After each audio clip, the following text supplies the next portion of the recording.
النهاردة الدولار عامل زي العريس اللي بيتنطط من بنك للتاني، كل بنك عامل نفسه مختلف قرشين تلاتة، بس في الآخر كله في حدود 48 جنيه. يلا بينا نلف البنوك ونشوف. في بنك تنمية الصادرات 48.13 للشراء و48.23 للبيع، واضح انه بيحب الكسور. وفي الاهلي الكويتي 48.13 للشراء و48.16 للبيع. والتنمية الصناعية 48.13 للشراء و48.23 للبيع.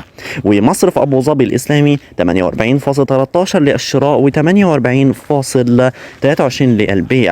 في الأهلي المتحد 48.12 للشراء و48.22 للبيع. في بنك الإسكندرية 48.11 للشراء و48.21 للبيع.